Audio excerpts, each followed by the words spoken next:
Бөлелікнен азиз телесерджілер, ажайып мультфильмні сериеттіңіз, балычықларыны енді оқышқа азырлайсыңыз. Векім бөле оларыны сыжақ мен берлесем қавелерінен, яда сүтлерінен бөле ажайып ашатмаға да керек, чүнки оларға күч керек күн девамында. Ве сағлық ақында бүгін лаф етежекіміз. Сағлықның сыры бұл спорттыр, азиз телесерджілер. Аңлағаныңыз кібі біздің студиямызда мұсафірлер. Ве Фатиме, кімлер бүгін біздің студиямызда?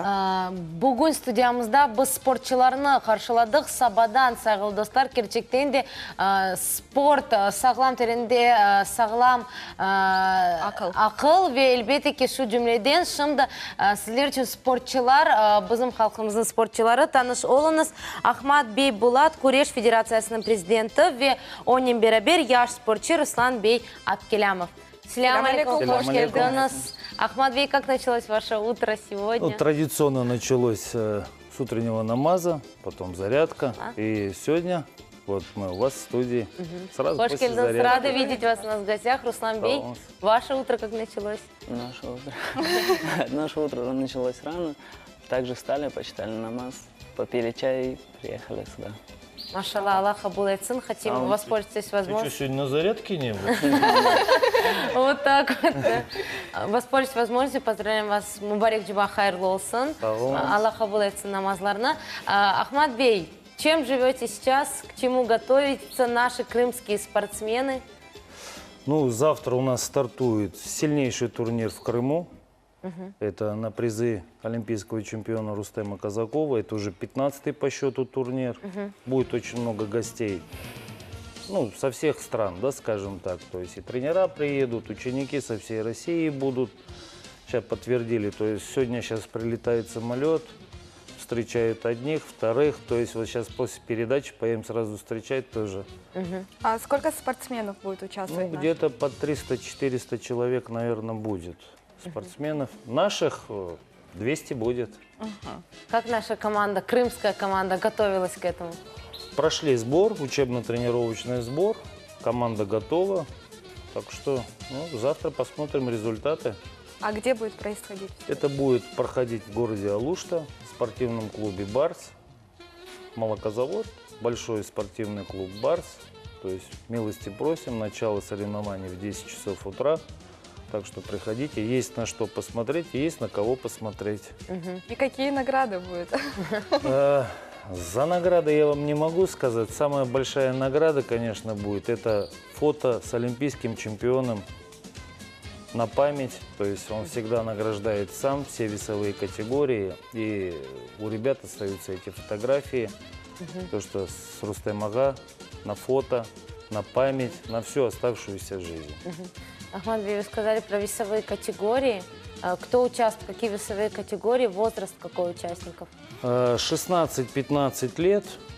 16-15 лет участвуют. Начинается с 42 килограмм и заканчивается 120.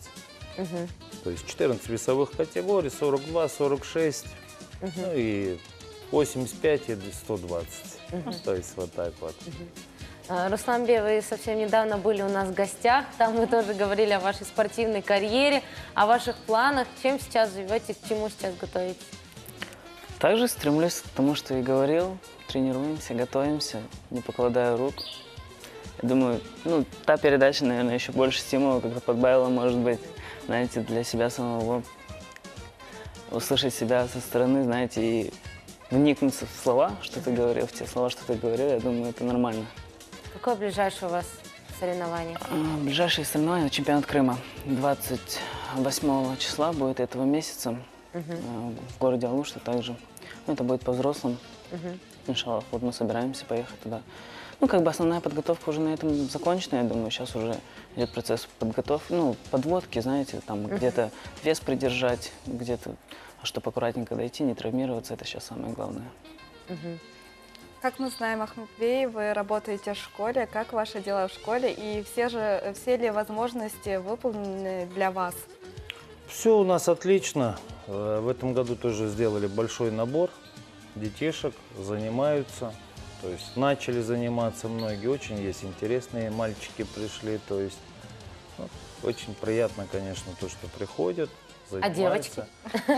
Девочками я не занимаюсь, то есть, скажем так, это ну, ближе к вольной борьбе. Мы греко-римская борьба, у нас единственный мужской вид спорта, где девочек нету. То есть хотелось бы добавить, то есть по психологии, то есть пользуясь, что на телевидении находим, чтобы информацию про наш спорт дать. То есть это такой вид спорта, что они в одной комнате лежат, друзья в жизни, на сборах вместе. Завтра встречаются в финальной схватке. На схватке они соперники, а в жизни они просто друзья. То есть психология борьбы очень древняя, ей более 3000 лет. Вся жизнь борьба. А мы занимаемся таким видом спорта, поэтому борцы очень надежные, очень трудолюбивый народ и очень дружные. То есть для нас не существует границ ни в каких городах мира. То есть везде наше спортивное братство, везде встречают, провожают. Нам сложно очень летом всех встречать, провожать. Но потом открываются границы, то есть по всему миру. То есть вот так вот. Так что приходите, занимайтесь борьбой. Это очень практично, очень востребовано. По Суне пророк сказал, что надо заниматься борьбой и стрельбой из лука. То есть долгий момент не понимал, почему стрельбой из лука, но ездил вот в Казань в этом году и попробовал стрельнуть из настоящего лука. То есть там действительно специалист был, который мог объяснить, как что. То есть борьба – это жизнь, стрельба из лука – это математика и все науки вместе взятые. Так что вот этот вид спорта тоже надо развивать. Да, в Это Крыму. суна пророка. В Крыму мы знаем, что в последнее время становится популярной, все более и более. В САКах, мы знаем, занимаются этим. Вот. Ахмадбек, кто еще, кроме Руслана, с ваших воспитанников готовится на чемпионат Крыма? Как оцениваете шансы? Сейчас очень серьезная конкуренция среди них. Там у Руслана может быть весе, ну, если так, 5 фамилий назову, может быть ошибусь, может быть еще парочку тоже подпольно занимается, только в одной весовой категории. А так во всех весовых категориях сейчас настолько борьба популярна. Если вчера там не могли мы в сборной команде удержать мужчин, то есть они с юного возраста уходили, там, то есть в институты поступили, уходили с борьбы, то есть до мужской команды довести, то на сегодняшний день даже есть такие, которые ветераны вернулись, а которые уже 10 лет назад бросили и начали бороться. Потому что спорт начали стимулировать, начали поднимать, то есть хорошие зарплаты платить, то есть для ребят очень большой стимул есть. Там в сборную команду «Кто России» попадет, то есть достойная зарплата, одевают, обувают, на сборы приглашают. То есть хорошие средства на это идут. Поэтому, иншаллах, результаты себя долго не заставят ждать, потому что наши ребята сейчас вообще усиленно тренируются. На следующей неделе стартует тоже турнир Аминхан Султанов в Судаке.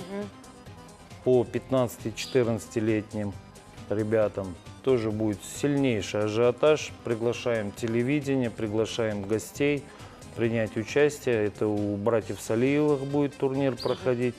То есть вот за эти 2 недели у нас такие 2 звездных турнира, которые там подтвердились. С Узбекистана должны прилететь тоже ребята, с Казахстана должны быть. То есть география участников велика. А чем вы занимаетесь в свободное время? Есть ли у вас свободное время? Свободное время есть. Занимаюсь уроками со своим сыном, который также тренируется, также трудится, помогает. Мы сейчас открыли спортивное кафе, там жена занимается этим. То есть ей помогаем. Собираетесь ли Да, все доделаем вместе ремонт, спортсмены? придете, то есть, да, то есть члены сборной команды у нас на бесплатном питании, то есть спортсменам надо помогать, мы это делаем, то есть это и цель есть, чтобы помочь спортсменам, чем можем. Начинающим, те, которые уже, они уже сами нам помогают, приходят и помогают, вот так вот. А так свободное время принадлежит... А спортзал у вас есть? Конечно, у нас спортзал вот в Каменке, то есть в школе, сейчас в 42-й школе Аллах шукур, очень достойный директор у нас, Вильян Энверович. Никаких препятствий нету, ничего. То есть, скажу так, от спортивного большого зала даже нет ключей, чтобы он открывался или закрывался. То есть, да, он всегда открытый, приходи, трудись в любое время. То есть, все, пожалуйста, вот вам, ребята, занимайтесь, будьте сильными, будьте проворными. То есть, со стороны администрации школы большая поддержка. То есть, вот мы турнир Аблаевых проводили. Хсмет Улса вот в начале следующего года тоже будем турнир Аблаева проводить. Томаса, Лукина, то есть мы проводим в 42-й школе. Это такие масштабные турниры, где вот, последний турнир Аблаева, там 410 участников было, общее количество там посещения 1500, то есть большой огромный праздник для Каменки. Ну вот такое, да, то есть Каменка живет борьбой, боксом, тайквондо. То есть наши спортсмены нас радуют. Вот сейчас тайквондисты съездили тоже на чемпионат России. Неплохо выступила у нас девочка. 5-е место заняла, по-моему, если я не ошибаюсь. Хайбулаева. То есть, ну, маленькая, щупленькая такая. Даже не представишь, что она может показать такие серьезные результаты. Руслан Бей, вот сейчас Ахмадбей нам рассказывал о том, что часто среди ваших соперников есть не только крымчане, а представители других стран, других государств. Мы знаем, что вот Рустем Казаков, когда ездил на Олимпиаду, представляя Советский Союз, он чувствовал за собой ответственность за весь крымско-татарский народ, потому что он был первым крымским татарином. Вы вот, когда вы ходите бороться, вы чувствуете, что представляете не только Республику Крым, но еще свой народ? Есть ли такая ответственность? Да, обязательно. Ну, даже это не сказать, что со спортсменами другими, ну, с другой страны. Это может быть и на чемпионатах России, и на турнирах. Это не имеет значения. Мы выезжаем командой Крыма, и мы должны как бы показывать все равно достойную борьбу. Я не говорю о том, что там, мы должны побеждать каждую схватку. Нет, бывают такие моменты, что мы и проигрываем. Не без этого, это все понимают. Но, выйдя на ковер, мы боремся не только за самих себя, вы правильно говорите. Мы боремся и за наших тренеров, и за наших родителей, и за всю нацию. Мы стараемся не опускать просто в грязь нашу нацию лицом. А как встречают вас другие спортсмены? Вот вы говорите, крымский татарин из Крыма. Какая реакция? Да все знают, и знаете, такого, наверное, никто таких вопросов не задает, что мы там именно крымские татары, мы какие-то там другие люди. Нет, все знают, кто мы такие, и знают, кто как и чем занимается конкретно, непосредственно. И у кого какая борьба, это все знают прекрасно. И кто что может, это тоже все знают. Ахмадбей, вот Руслан сказал о проигрышах, вы говорили о психологической составляющей части борьбы.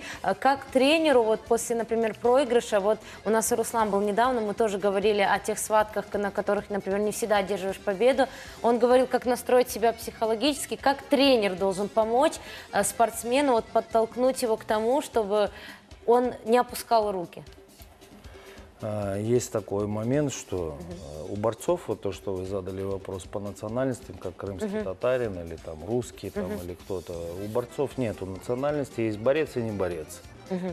Ну, то есть первое правило тренера, когда проиграл и мог бы выиграть, ты просто задаешь ученику вопрос: ты борец или не борец? И то есть это как лекарство от головной боли на него сразу действует. Он говорит, что он борец. И после этого, то есть есть у каждого тренера свои воздействия, чтобы привести его в чувство, чтобы он, ну, то есть психологически. Я вам скажу, то есть как бы чуть в сторону отойду. Для тренера не главное победа и поражение, главное то, чтобы он выполнил ту задачу, которая была поставлена. Потому что, ну, готовя спортсмена к серьезным соревнованиям, есть у него на каждой секунде, что он должен сделать в первой схватке, во второй схватке, в третьей схватке и в четвертой. Это составляется от возможностей спортсмена. Может он на первой схватке выложиться так, на какой секунде он может стартануть, на какой секунде он может забрать баллы. То есть есть у каждого свои хитрости до перерыва, после перерыва. Это зависит от особенностей спортсмена. Поэтому для каждого более-менее действующего спортсмена составляется график, как он должен, на какой секунде сделать. И когда спортсмену кричишь, уже прошла эта минута, когда он должен был взорваться, а вот он там, ну, грубо говоря, борцовским лексиконом говоря, висит и ничего не делает, как компьютер зависает. Вот этот момент обидный, и вот за это бывает, что, мягко говоря, просто «Вася, ты не прав». Вот так вот. Ну, то есть, вот такая вот жизнь борцовская, все как в жизни. Где-то надо стартануть, где-то надо и расслабиться тоже, и уступить. Ахманбей, çok sağ olun, что посетили нашу студию. Русланбей, сізді çok sağ olun. К сожалению, наше время ограничено. Мы желаем вам новых побед. И Русланбей, и Ахманбей, вам достойных воспитанников. И всегда рады видеть вас у нас в гостях. И успехов в завтрашнем турнире. Ждем много побед. Çok sağ olun. Böylelikle aziz teleseyirciler, acayip misafirlerimizge muvaffaqiyetlerini tileymiz. Onda da gayrımına kuz mevsimi, men belesem hepimiz Kırım Tatar halkımız men beraberlikte toylarımızda şenlenemiz. Endi vaqt bizim toylarımız hakkında böyle acayip süjetni seyretiniz.